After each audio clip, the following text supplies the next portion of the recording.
어, 저한테 가끔씩 이제 전화가 오는 게 있어요. 그 기어박스에다가 기어박스가 문제가 있대요.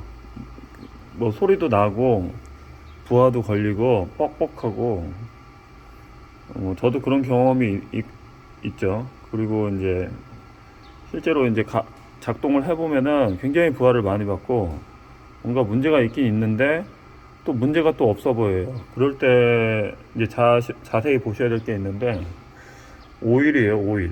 오일을 이제 그 일반적인 그 오일 업체에 가셔가지고 기어박스에 넣을 기어유 주세요 이렇게 말하면은 100% 잘못된 기름을 줄 수가 있어요. 왜 그러냐면은 그 기계에 넣는 기어유 달라고 하면은 그 거기에서 일하시는 분들은 그냥 오일의 종류가 굉장히 많아요. 스핀들유부터 유압유부터 뭐 습동유, 그다음에 기어유, 그다음에 구리스, 그다음에 뭐 점도가 굉장히 높은 기름 뭐 이런 식으로 이제 되는데 어 여기에는 이거는 그 기어유를 넣으면은 안 돼요. 이 안에는 공작 기계에는 기어유를 넣을 게 거의 없어요.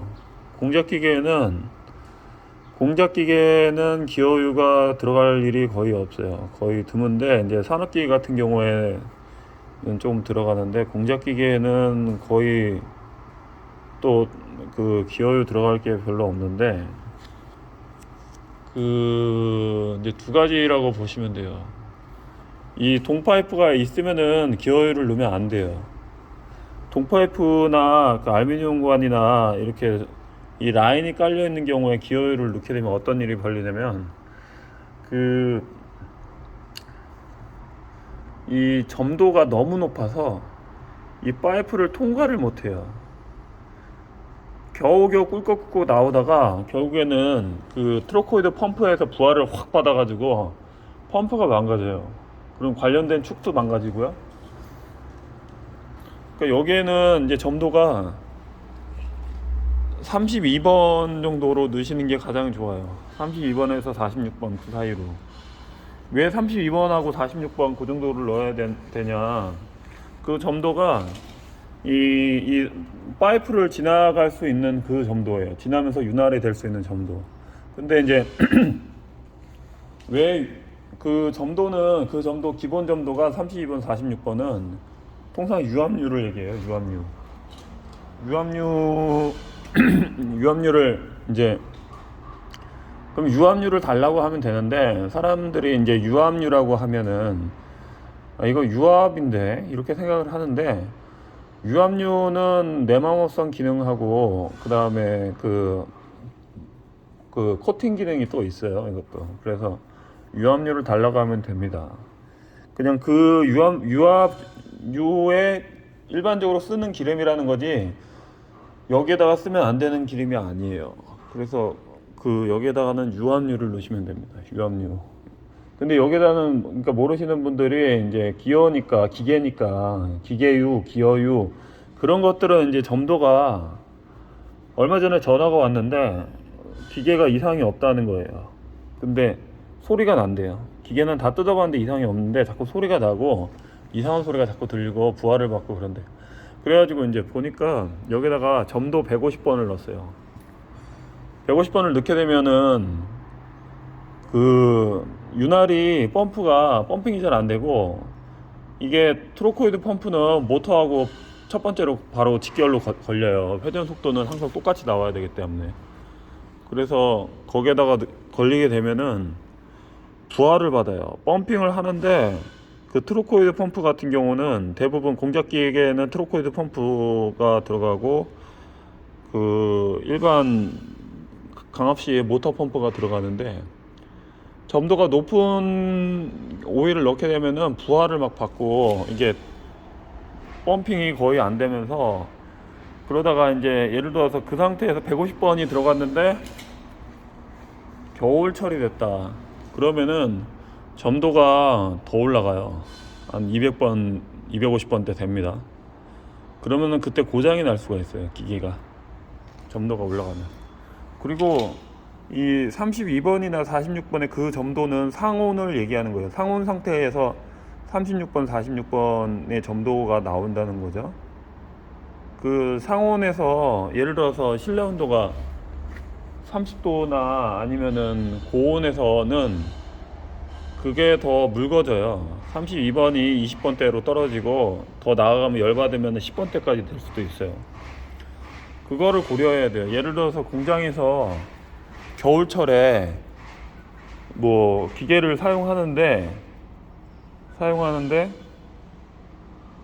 뭐 거기는 뭐 난방도 안 하고 그냥 추운 대로 여기 꽝꽝 온 상태에서 기계를 확 돌린다. 그러면은 이게 압은 갑자기 팍 올라오는데 어느 부분이 부하를 팍 받아요.